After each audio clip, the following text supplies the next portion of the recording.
back to another video. Hope you guys liked the last one.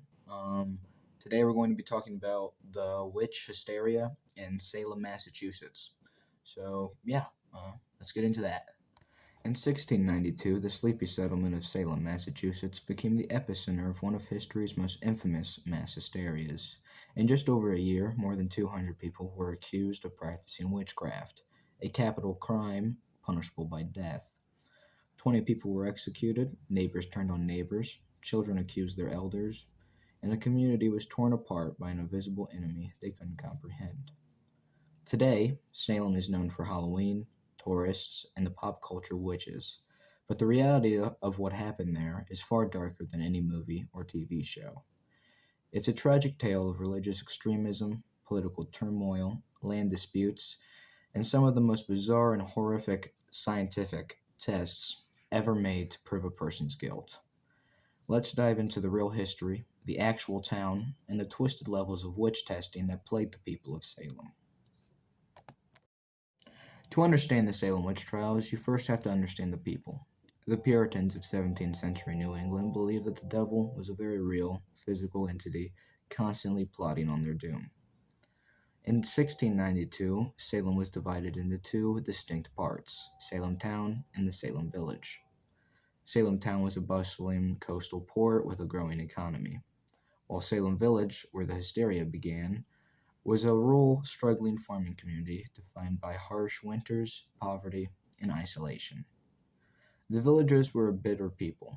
They were locked in endless disputes with one another, fighting over everything from grazing rights to who should be their local minister. They also had a deep-seated resentment towards the wealthy merchants in Salem's town. Furthermore, they were terrified of the wilderness that surrounded them. King William's War was raging nearby, bringing refugees and attacks from the indigenous tribes, and the Puritans viewed this as the devil's work. This psychological pressure needed an outlet, and in the winter of 1692, it found one. Inside the home of a local village minister, Reverend Samuel Parris, it'll be on the screen, you know this already. Something terrifying began to happen. His 9-year-old daughter Betty and his 11-year-old niece Abigail Williams started behaving strangely. They would hide under furniture, crawl under tables, utter strange sounds, and contort their bodies in unnatural. I'm sorry for the train. It is bustling right now. I don't know why. Right now it has to do this, but I'm sorry. Let's get back to this. They would contort their bodies in unnatural proportions. When the village doctor was called in, he was baffled. Having no medical explanation for their violent fits, he made a chilling diagnosis. They had been bewitched. Under intense pressure to explain their conditions, the girls began pointing fingers. Their first accusations were strategic. They targeted a woman who sat at the absolute fringes of Puritan society. The train again, bro. Jesus. 16th century names are about as crazy as this train honking all the time, I tell you that much.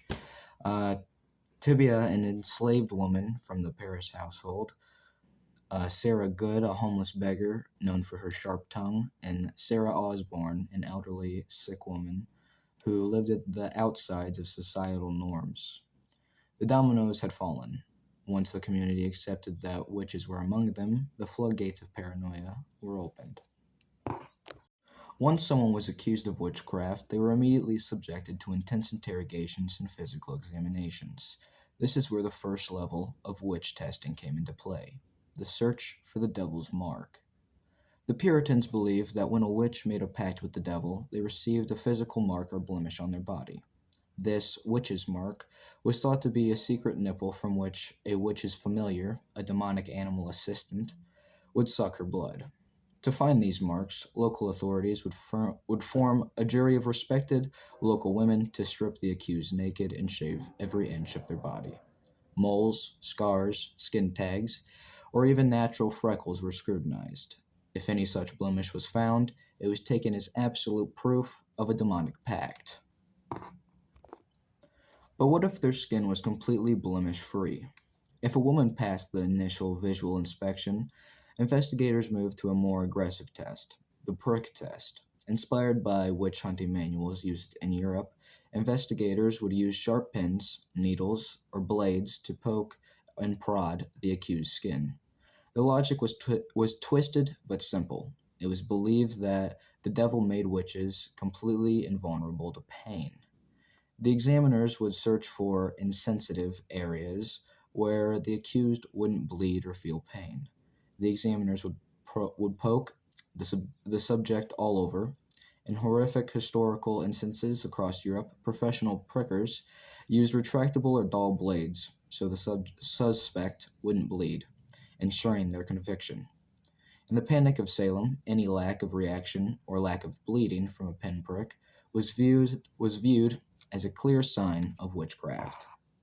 While we often think of official trials, the community of Salem also relied on local folk magic to identify witches before the courts were heavily involved.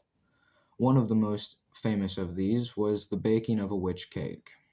When the afflicted girls were writhing in pain, a neighbor named Mary Schneebly, it'll be on the screen, suggested a counter magic ritual to identify the witch. She told Reverend Parrish's servants to take the urine of the afflicted girls, mix it with rye meal, and bake it into a small cake. This cake was then fed to a dog. The reasoning was that dogs were familiars. If the dog ate the cake, the witch responsible for the illness would suffer physical pain or reveal herself. While counter magic was officially discouraged by Puritan ministers, the panic was so high that people desperated to test it. Desperate, yeah. The dogs supposedly reacted violently. Probably because they were eating, urine. Like what? But and the afflicted girls were the first to be the victims of the witch trials. Trials progressed. The newly formed court of Oyer and Temerne allowed evidence that would be considered absurd by today's standards. The most controversial of these was spectral evidence. Spectral evidence was based on the premise that only a witch could see or control her specter, an invisible apparition of herself used to torment victims, or, a spooky ghost. If the afflicted girls claimed that they saw the ghost of the specific person choking them, that ghost story was treated as hard evidence in court. To confirm this specter's identity, the court utilized the touching test. During one of their screaming fits in the courtroom, the girls would be ordered to touch the accused witch. It was believed that when the witch touched her victim, the malevolent particles she had transmitted into the victim would be sucked back into the witch, instantaneously claiming the afflicted girl.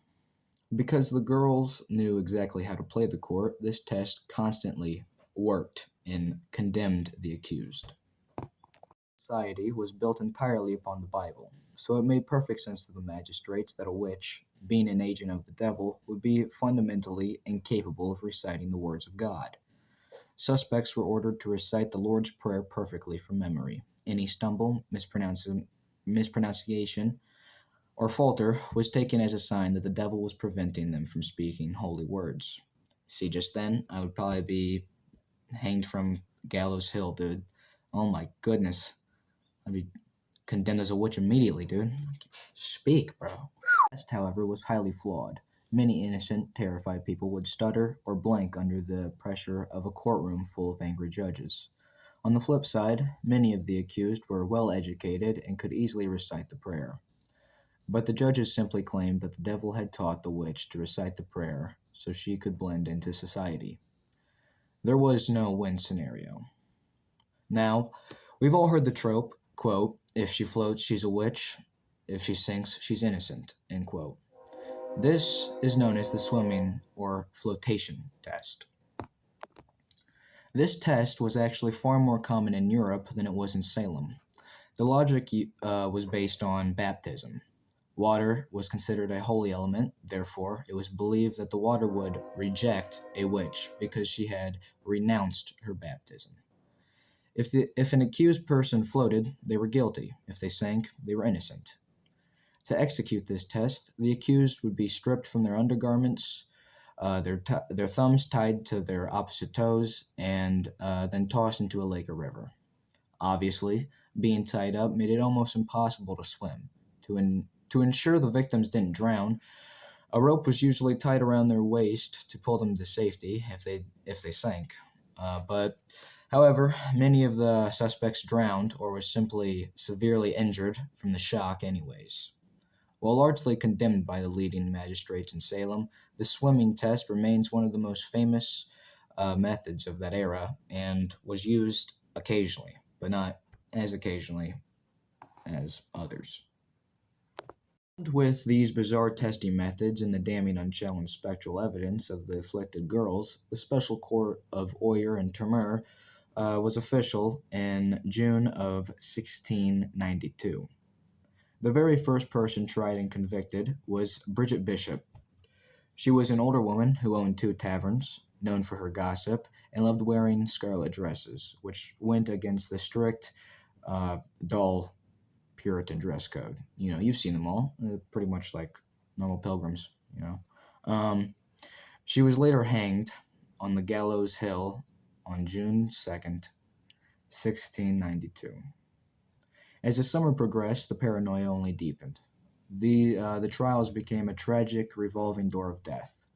14 women and 5 men were eventually hanged on Gallows Hill, and the condemned were denied a proper burial, and their bodies were just simply tossed in the shallow crevices on the rocky hillside.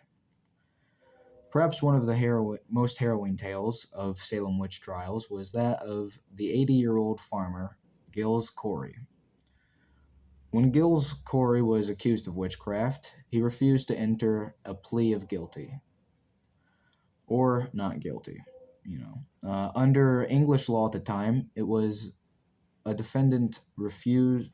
What? With these bizarre testing methods and the damning unchallenged spectral evidence of the afflicted girls, the Special Court of Oyer and Termer was official in June of 1692. The very first person tried and convicted was Bridget Bishop. She was an older woman who owned two taverns, known for her gossip, and loved wearing scarlet dresses, which went against the strict, dull Puritan dress code. You've seen them all. They're pretty much like normal pilgrims. She was later hanged on the Gallows Hill on June 2nd, 1692. As the summer progressed, the paranoia only deepened. The trials became a tragic revolving door of death. 14 women and 5 men were eventually hanged on Gallows Hill, and the condemned were denied a proper burial, and their bodies were just simply tossed in the shallow crevices on the rocky hillside. Badass tales from the Salem witch trials, at least in my opinion, is that of 80-year-old farmer Gilles Corey. When Gilles Corey was accused of witchcraft, he refused to enter a plea of guilty, or, not guilty. Under English law at the time, if a defendant refused to plead, they could not be tried. The authorities in Salem determined to get a conviction, or, likely... Hold on, give me a minute. Jesus. Okay. They were determined to get a conviction and to steal his property. They subjected him to a medieval torture method called plain fort de tour. It's not at all how you say it. It's like some French. I don't take French. I tell you that much. But it's known as pressing. They laid Gilles Corey on the ground and placed heavy wooden boards on his chest. Over the course of 2 excruciating days, the sheriff piled heavier and heavier stones onto the boards, attempting to crush him into a plea. Corey refused to speak, and his only words to his tormentors were, and I quote, "more weight." He eventually died under the torture, and the only execution of its kind in American history. Legend says that before he died, he cursed the sheriff of Essex County, and to this day, people claim his ghost haunts the Harvard Street burial grounds where he died. Late summer of 1692, the hysteria had claimed the lives of 20 innocent people, but the people began to push back. The turning point came when the afflicted girls made a fatal mistake. They began accusing the wealthy, the devoted, and the well-connected. They accused Rebecca Nurse, a deeply respected and religious woman in the community. Even worse, they began whispering the names of the governor's own wife and the wives of prominent ministers. People started to question how divine will could allow so many respected, holy people to be condemned. Prominent ministers began denouncing the use of spectral evidence, famously declaring that it was better that 10 subjected witches should escape than one innocent person be condemned. Realizing the court had completely spun out of control and recognizing the legitimacy of spectral evidence, the newly appointed Massachusetts governor, William Phips, stepped in. Governor Phips dissolved the Court of Oyer and Turner in October 1692 and established a new superior court. Crucially, this new court banned the use of spectral evidence and folk magic tests. Without these fabricated tests and ghostly visions to support the girl's claims, these cases rapidly collapsed. Those who had confessed to witchcraft, often doing so just to save their own lives, were pardoned by the governor. By May 1693, the remaining prisoners were released, and the horrific nightmare of the Salem witch trials came to a quiet end. It's also important to remember, despite common belief, that the famous witch burnings, you've all heard those, weren't actually as common in Salem. They're mostly common in the rest of Europe, just like the drowning tests. But not to say they didn't do it. They did it. They did everything. They did everything they could. But yeah, just remember that, yeah. Aftermath of the Salem witch trials left a devastating scar on the Massachusetts Bay Colony. The town of Salem was thrown into deep financial ruin and intense social tension. In 1711, the colony passed a bill to reverse the convictions of many of the accused and offering financial compensation to the surviving families. But you can't compensate someone for the lives lost, the reputations ruined, and the terror endured. The Salem witch trials serve as a profound cautionary tale in American history. They stand as a chilling reminder of the dangers of religious extremism, mass paranoia, and what happens when a community abandons reason, evidence, and due process in the favor of fear and superstition. I hope you all enjoyed this video. This is my Salem video, all right? Real Salem. I hope you all found that informative. Not as cool as I thought it used to be, They didn't do as much as I thought. I thought they would 200 is a large number. They killed 200 people. That's a big deal. But I figured for Salem, they're pretty famous. But, the more you know, this is real history. So, yeah, I hope you all enjoyed this one. Catch you all in the next one. Yeah.